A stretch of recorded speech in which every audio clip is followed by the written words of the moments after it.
그러니까 회사를 봐라. 시장을 보지 말고. 그리고 올라갈 것까지는 사지 말고 갖고 싶은 회사를 사라. 주식을 고르나 펀드를 고르나 결국 펀더멘털을 봐라. 본인이 전문가가 되라. 제가 정말로 말씀드리고 싶은 거예요. 아마 이번에 그 존니 대표님이 해주시는 여러 가지 말씀들을 듣고 이제는 경험이 어느 정도 좀 쌓인 그 주린이들이 자신의 어떤 투자 방법 혹은 그 투자의 마인드 요거를 한번 다시 되짚어 보실 수 있을 것 같은데요. 요즘 이제 또 어떤 종목을 살 것이냐 이제 장기 투자를 위해서 그러면은 뭐 뉴스를 보면은 뭐 너무나 많은 그 좋다고 하는 것들이 나오잖아요. 뭐 다시 과거에는 우리가 이제 중국의 경쟁력에 밀려서 사양 산업으로 갔던 조선업이 지금 다시 막 부각이 되고 있고요. 조선업이 뭐 엄청 올라오고 있단 말이죠. 그러니까 네. 지금 조선업 가야 돼. 월봉으로 보면 조선업 과거에 비하면 지금 바닥이야. 아직도 이렇게 올라갈 룸이 있어. 이런 얘기들을 많이 한단 말이죠. 그러니까 이런 뭐 개별 종목이 아닌 이런 섹터에 대해서 이렇게 상황이 바뀐 거라고 대표님도 보시나요? 그러니까 뭐 그 주식이 재미난 게요. 네. 그러니까 사실은 가장 돈을 많이 버는 사람들은 컨트롤리언이라고 그러죠. 남들과 생각을 거꾸로 하는 사람들. 그러니까 예를 들어서 어떤 주식이나 아니면 섹터에 많은 신문들이 끝났다. 네. 너무너무 힘들다. 좀 망하고 있다. 그때 되게 이제 주식 시장은 과대 반응해요.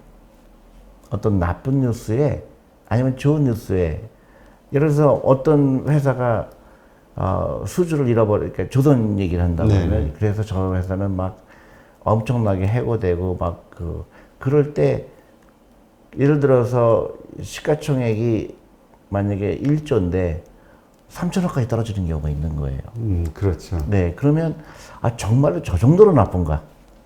근데 알고 보니까 그 정도로 나쁜 건 아니에요. 근데 매스컴에서 너무 얘기하다 보니까 사람들이 끝났구나. 그럴 때 그 컨트롤리언이라고 그러죠. 반대로 생각하는 사람은 이때 기회가 온 게 아닌가. 그래서 하는 경우도 있고 반대도 그렇죠. 반대도 예를 들어서 어떤 제약회사에서 뭐 바이오 회사가 뭐 신약을 개발했다고 그래서 뭐 난리를 치고 막 10배가 되고 20배가 됐을 때 냉정한 사람들은 그래서 돈을 얼마 벌 건데 저 회사가 그죠? 네. 그걸 따져보면 아주 베스트 시나리오에서 벌어도 될까 말까 한데 시장은 그렇게 예상을 하고 막 신문에 나갈 때 이제 똑똑한 사람은 그때 이제 공매도를 하겠죠. 공매도를 하거나 이제 갖고 있는 분들은 이거는 아닌 것 같다. 너무 많이 올랐구나 매각을 하겠죠. 그래서 절대로 제가 사람들은 전문성이라는 거는 내가 주식 가격을 맞추는 기술이 아니에요. 전문성이라는 거는 경험이 있는 거예요. 이렇게 투자했더니 망했더라. 또 저렇게 했더니 돈을 많이 벌 수가 있었더라. 경험이 쌓이다 보니까 어떤 일이 있었을 때 남들과 같이 남들 따라서 부안해동하지 않는 용기가 있는 거죠. 그러니까 항상 고민이 되는 게 객관적으로 봤을 때 그냥 이런 거죠. 뭐 예를 들어 말씀드렸던 뭐 조선주 이런 것처럼 이게 사람들이 지금 다 몰리고 지금 실적이 좋으니까 이게 앞으로도 계속 좋아질 만한 그러니까 우리가 투자할 만한 대상이 되는 건가? 라는 고민을 하는 분도 있고 따라가자. 수급이다. 제가 얘기하는 건 이런 거예요. 이제 몇 가지 지표인데 제가 이제 팁을 드린다 그러면 이 회사를 사야 될까 말아야 될까 결정할 때 여기서 어떤 조선업이다. 네. 그러면 완전 사양 산업이었잖아요. 그렇죠. 그리고 막 매각도 되고 막 도산하고 그러잖아요. 그렇죠. 근데 예를 들어서 이제 그런 회사들이 대부분 보면 빚이 많아요. 부채. 예, 부채가 많은데 보니까 부채가 굉장히 빨리 줄어들고 있구나. 그런 지표라든가 실제로 매출액이 엄청나게 늘어나고 있구나. 그렇죠. 그거를 보고 들어가도 늦지 않아요. 왜냐면 그게 메가 트렌드가 된다 그러면 앞으로 조선업이 정말로 한 10년, 20년 호황이 될 거라고 판단이 된다 그러면 오늘 사거나 한 달에 사거나 뭐 20% 올라도 상관없어요.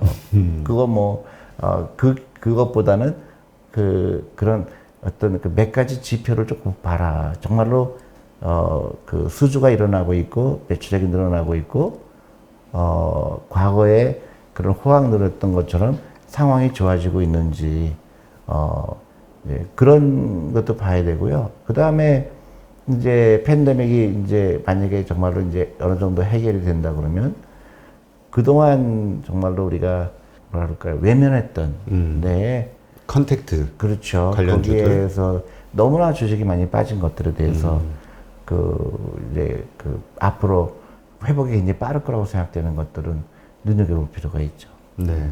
그러니까 정말 아까 대표님 말씀하신 대로 참 알 수가 없는 게요. 작년 이맘때만 해도 작년 이맘때인가요? 하여튼 작년 한 중반 뭐 하반기까지만 해도 기술주, 성장주, 스토리가 있는 기업 이게 화두였잖아요.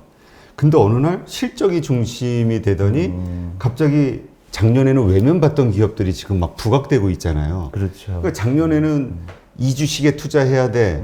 올해는 이주식에 투자해야 돼. 이게 완전 확 바뀌어 버리니까 장기 투자를 생각하고 하는 분들도 헷갈리는 거예요. 이 기업의 비전을 갖고 성장주에 투자를 했는데. 아니요. 그게 이제 장기 투자하고 상관이 없는 얘기예요.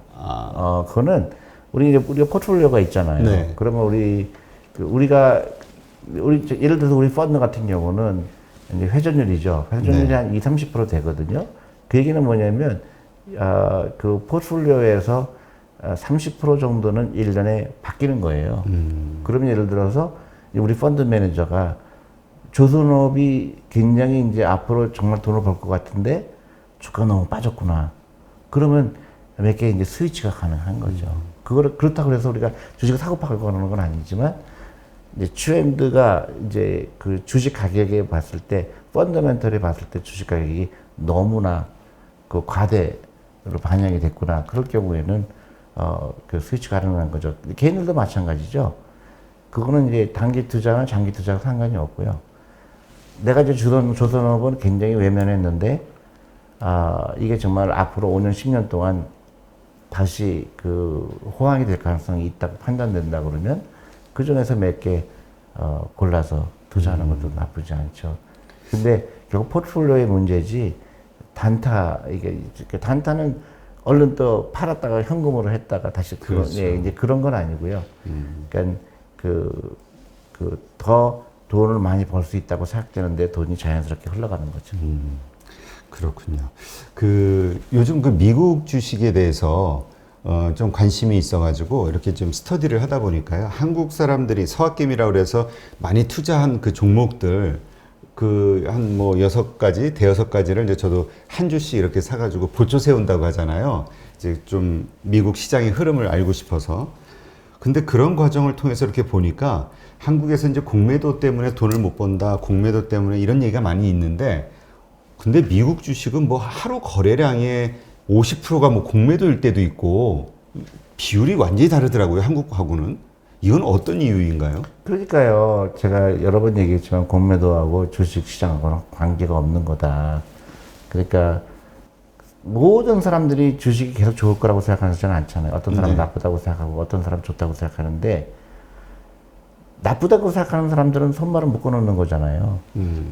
그러니까 시장 참여자들은 다 자기의 생각대로 할 수 있는 기반이 돼야 되는 거죠. 근데 우리가 잘못 알고 있는 거는 그 공매도는 개인한테 불리하게 돼 있다. 여러 가지 순기능이 있지 않다. 근데 그런 유튜버들도 그런 얘기를 하고 그러는데 그는 잘못 알고 있는 거예요. 그러니까 분명히 그 시장의 어떤 밸런스를 맞춰주는 역할을 하는 역할도 있다. 당연하죠. 그러니까 예를 들어서 정말로 위험한 거는요. 한국에서 정말 이해가 안 가는 거는 그런 옵션 같은 거, 퓨처를 엄청나게 개인들이 하잖아요. 그거는 무지하게 위험한 건데. 그건 정말 투기성. 네, 그런 거에 대한 얘기는 안 하고 공매도 얘기하는 거 보고 이거는 좀 인식이 잘못된 거구나. 예. 우리가 돈이 없어도 주식 사죠. 네. 빌려서. 네. 그 반대 개념이 공매도예요. 돈이 없어도 주식 살 수 있잖아요.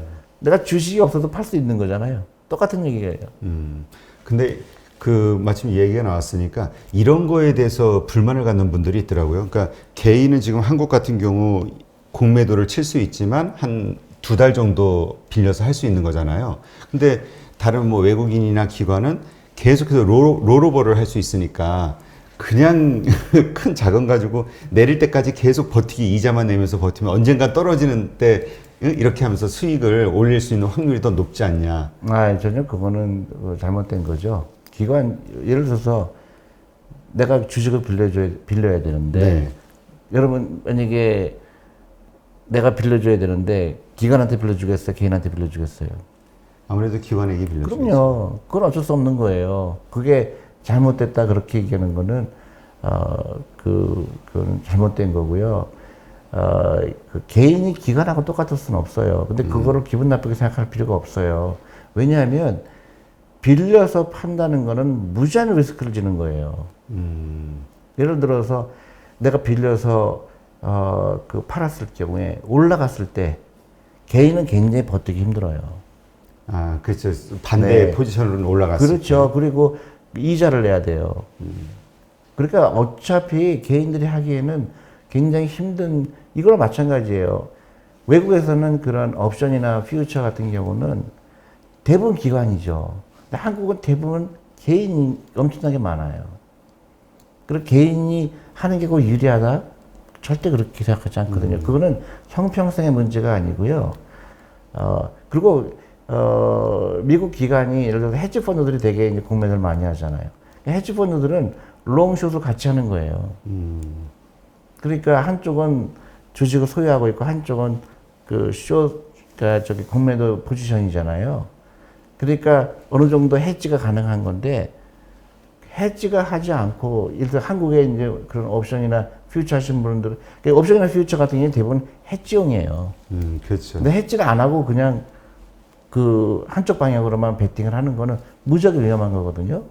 근데 그걸 그렇게 판단하지 않고 무조건 뭐 잘못돼 있다.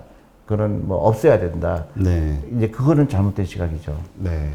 그러니까 하여튼 그 개인 투자자들이 예를 들어서 그러니까 결국은 투자를 했는데 수익이 뭐 크지가 않다 혹은 뭐 마이너스가 났다 이렇게 됐을 때 이제 여러 가지 원인을 이제 주변 환경에서 찾기도 하잖아요. 결국은 투자의 습관이나 아니면 종목의 잘못된 선택이라고 봐야지 그 외적인 문제가 거기에 큰 영향을 끼치는 건 그럼요. 아니다. 예를 들어서 내가 어떤 주식을 샀는데 외국의 헤지 펀드가 그 공매도 한 거예요. 네. 그래서 주가가 빠졌다고 생각할 수는 있죠. 근데 반대로 생각하면요, 그 사람들은 나중에 언젠가 사야 돼요. 그렇죠. 네. 그러니까 지금은 빠졌지만 그 사람들이 언젠가 사야 되기 때문에 전 걱정을 안 하는 거죠. 하여튼 우리가 너무 일방적으로 이렇게 좀 생각하는 것보다는 전체 시장에서 어떤 시장의 어떤 조화나 흐름 이런 거를 보면서 그러니까 원인을 나에게서 찾고 내가 무엇을 잘못했는가, 무엇을 실수했는가, 그렇죠. 요것에서 원인을 찾는 게 그래서 제가 제일 하고 싶은 얘기는 펀더멘털이 주식 가격으로 움직이는 거지. 펀더멘털. 예, 시장이 움직이지 않아요. 단기적으로는 시장에 따라서 그 주식 가격이 변하지만은 결국은 그 회사의 펀더멘털이 주식 가격을 결정하게 돼요. 장기적으로. 네. 여기 만약에 어떤 회사가 있는데 돈을 계속 잘 벌어요. 네. 그러면 나중에는 주식 가격이 올라가게 돼 있어요. 그러니까 회사를 봐라. 시장을 보지 말고. 그리고 올라갈 것 같은 거 사지 말고 갖고 싶은 회사를 사라. 그렇게 제가 조언 드리고 싶어요. 지금 많은 분들이 그러니까 올해도 아까 잠깐 말씀드렸지만 올해만 뭐 170만 명 이상이 삼성전자를 샀다고 하니까요. 9만 원대에 이제 물린 거예요. 더 올라갈 반도체 빅사이클이 왔다 이렇다 저렇다 해서 딱 샀는데 점점 하락을 하니까 뭐 지금 한 15%뭐 이렇게 하락한 거죠. 이제 불만이 생기는 거죠. 이거 이렇게 계속 이렇게 가야 되냐? 이거 손절해야 되냐?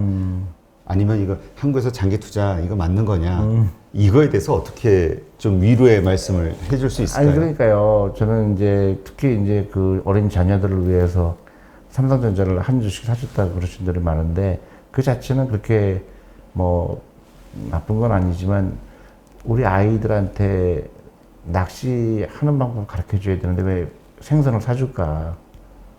그런 생각이 드는 거예요. 그러니까 아직도 돈 버는 수단으로만 생각하는 거예요. 그냥 삼성전자 사서 준 거 자체가. 그렇죠. 그러니까 많은 사람들이 왜 삼성전자만 사지? 그 몇천 개 회사가 있는데 왜 분산하지 않았을까? 그리고 그 삼성전자를 이제 예를 들어서 내가 9만 원 주고 샀는데 8만 원이 됐을 때 판단은 이거예요. 앞으로 삼성전자가 10년 후에도 잘 될 거냐 그 판단을 하시고 사거나 파는 거죠. 근데 그 판단을 정말로 내가 하기가 쉽냐 어렵냐 그건 또 다른 이슈예요. 근데 그 내가 주식을 파느냐 사느냐는 앞으로 10년 후에 삼성전자가 아직까지 그런 좋은 경쟁력을 유지할 수 있을 거라고 생각되면은 더 사는 거고 그렇지 않다 그러면 매각하는 거죠. 그러니까 10년 후의 모습, 뭐 5년 후의 모습 이런 그렇죠. 거를 생각하면서 그렇죠. 지금도 가격 가지고 흔들리지 말고 그때 그렇죠. 가서도 이렇게 성장할 수 있는 기업이냐 아니냐로 그렇죠. 판단해라. 저한테 그렇게 물어보시는 분이 많아요. 내가 물렸다. 물렸다. 예, 15% 마이너스 했는데 사야 돼요, 팔아야 돼요. 그건 다 각자예요.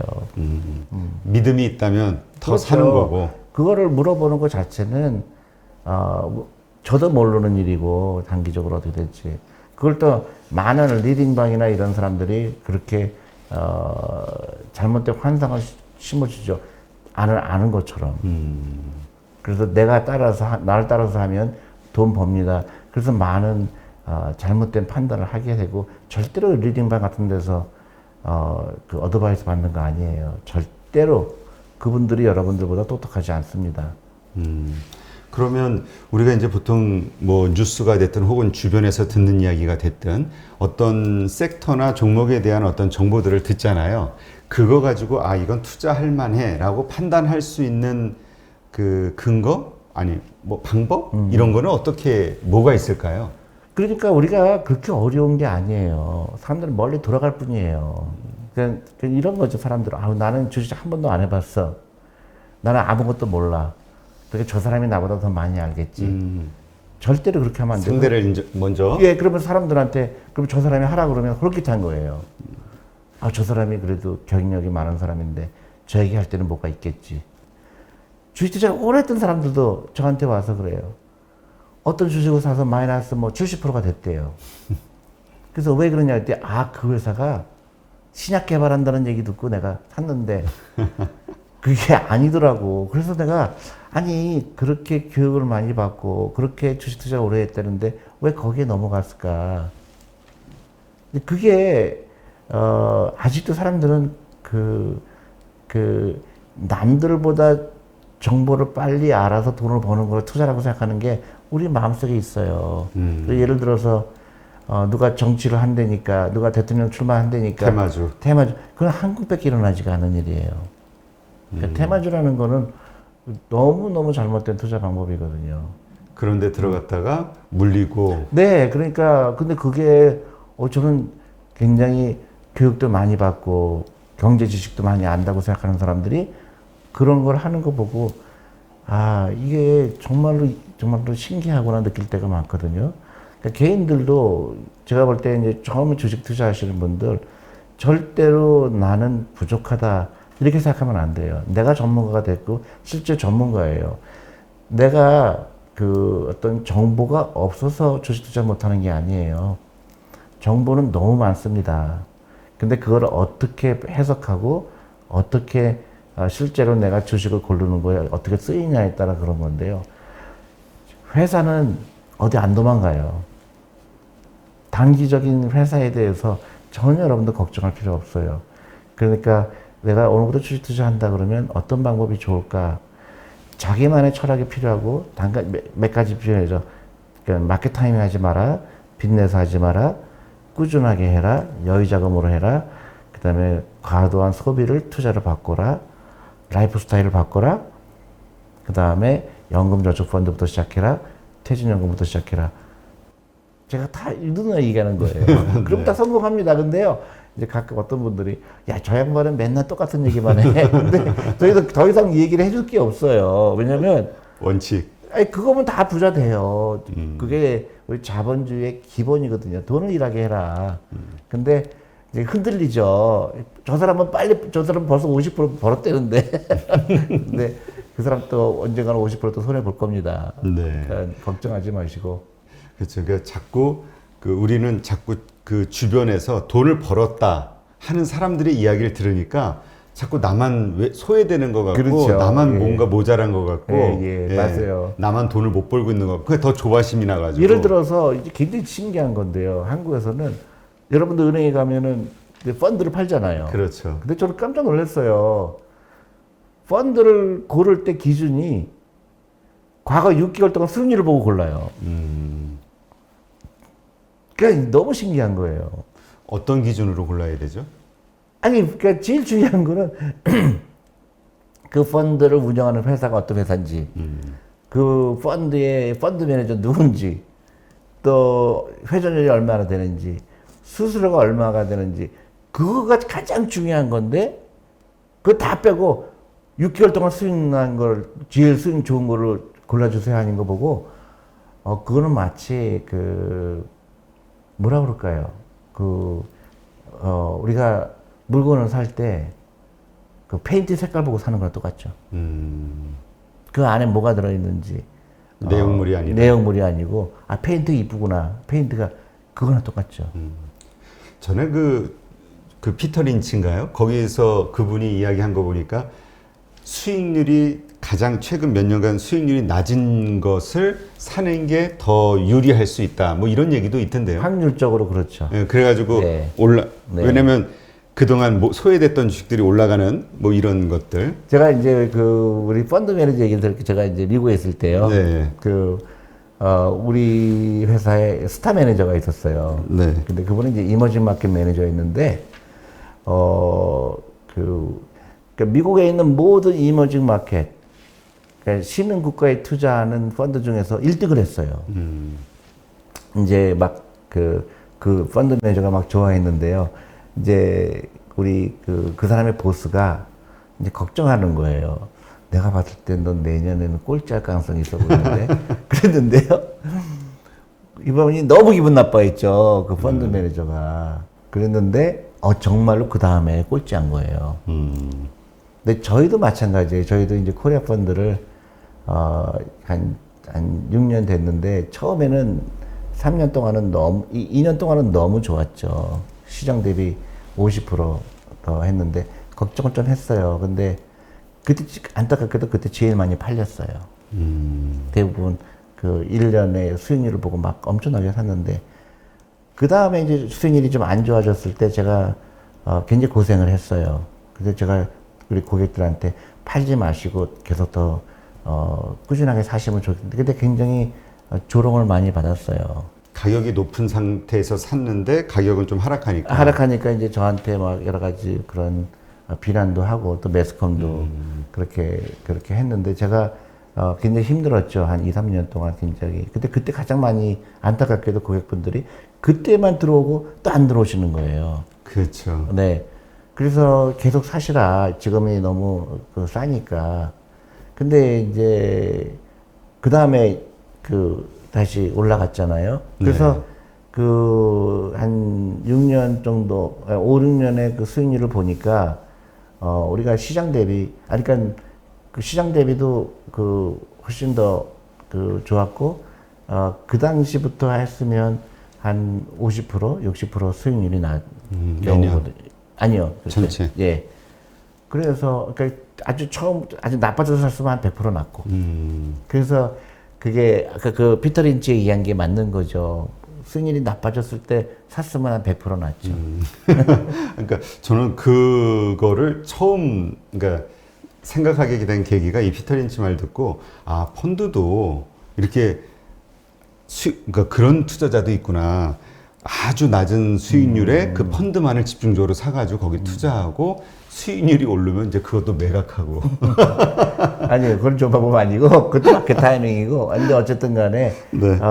주식을 고르나, 펀드를 고르나, 결국 펀더멘탈을 봐라. 펀더멘탈. 예, 그러면 잘못될 확률이 굉장히 낮아진다. 그리고 본인이 전문가가 되라. 제가 정말로 말씀드리고 싶은 거예요. 전문가가 되는 거는요, 어떤, 지식 때문에 전문가가 되는 게 아니에요. 절대로. 철학이에요. 그리고 기본에 내가 충실한가. 예를 들어서 내가 어떤 회사를 사고 싶은데 많은 사람들이 이거 좋다 그러니까 사잖아요. 그렇게 하지 말고 난 이 회사가 좋아 보이는데 혹시 내가 모르는 부분이 없나.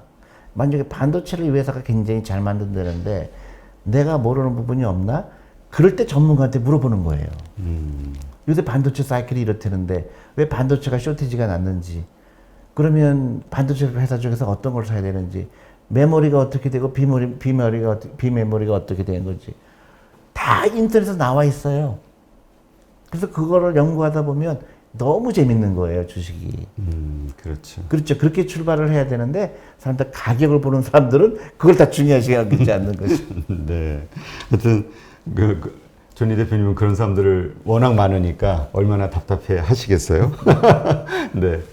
한번 우리 투자의 습관 혹은 그 투자할 때 우리 그 뭐라 그럴까요? 프로세스가 어떤지도 한번 우리가 점검해 볼 필요가 있겠네요. 네. 네, 그럼요.